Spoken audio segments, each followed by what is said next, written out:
আসসালামু আলাইকুম রহমতুল্লাহ।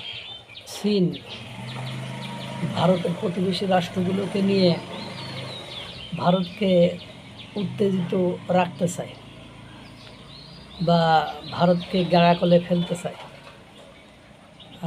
ভারতের যে সকল প্রতিবেশী রাষ্ট্রগুলো আছে ভারতকে পছন্দ করে না বা ভারতের সাথে ব্যবসা বাণিজ্য না করে ভারতের সাথে শত্রুতা তৈরি করতে ব্যতিব্যস্ত, তাদের সাথে চীনের মাখামাখি একটু বেশি বটে। উদাহরণস্বরূপ পাকিস্তান, উদাহরণস্বরূপ আপনার বাংলাদেশ, উদাহরণস্বরূপ আপনার নেপাল, এদের সাথে পাকিস্তানের এবং চীনের সম্পর্ক একটু বেশিই ভালো। এর আগে শ্রীলঙ্কার সাথে ছিল, পরে শ্রীলঙ্কা ভুল বুঝতে পেরে তারা আবার ভারতমুখী হয়ে গিয়েছে। এখন ভারত এটা বুঝতে পারছে যে এরা আজন্ম কাল এরকম করবে, তাহলে এখন চীনকে একটু বড়ানো দরকার, অর্থাৎ চীনকে একটু শিক্ষা দেওয়া দরকার।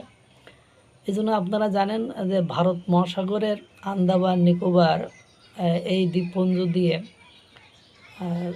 চীনের চলাচলের উপরে, জাহাজ বা বিভিন্ন চলাচলের উপরে নজরদারি করে ভারত।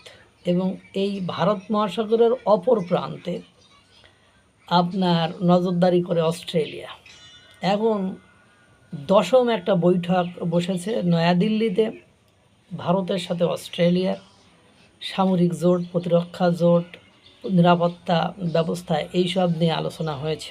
এর আগে বেশ কয়েকটি পয়েন্টে তাদের সাথে আলোচনা হয়েছে, সেগুলোর বাস্তবায়ন করার জন্য তারা এখন উঠে পড়ে লেগেছে এবং তারা চায় যে ভারত যে মহাসাগর রয়েছে, এই ভারত মহাসাগরের দুই প্রান্ত থেকে ইন্দো প্যাসিফিক অঞ্চলের দক্ষিণ চীন সাগর এবং আপনার ভারত মহাসাগর দিয়ে চীনের যে জাহাজ চলাচল, এইটার আপনার নজরদারি দুই পাশ থেকে করা। তার মানে চীনকে আর কোনো ধরনের সুযোগ দেওয়া হবে না। পাশাপাশি অস্ট্রেলিয়া বর্তমান সময়ে ভারতের সাথে সামরিক জোট করতে চায়, নিরাপত্তা বলয় তৈরি করতে চায়, প্রতিরক্ষা বেষ্টনী তৈরি করতে চায়।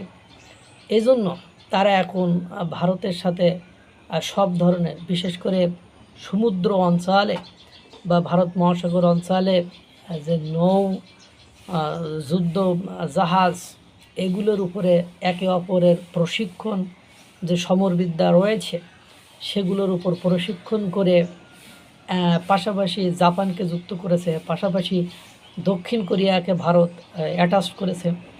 অর্থাৎ সব শক্তিশালী রাষ্ট্রগুলোকে আঞ্চলিক নিরাপত্তার খাতিরে একটা বলয়ের ভেতরে ভারত ইতিমধ্যে নিয়ে এসে ফেলেছে চীনকে উচিত শিক্ষা দেওয়ার জন্য। চীনের যত বাড়াবাড়ি করবে, যত বেশি পরাশক্তি হওয়ার জন্য লাফালাফি করবে, তত চীনেরে ঘাওড়ানোর জন্য ভারতের এই আয়োজন। দেখতে থাকুন। আল্লাহ তাআলা সকলকে ভালো রাখুন, সুস্থ রাখুন। আসসালামু আলাইকুম রহমতুল্লাহ।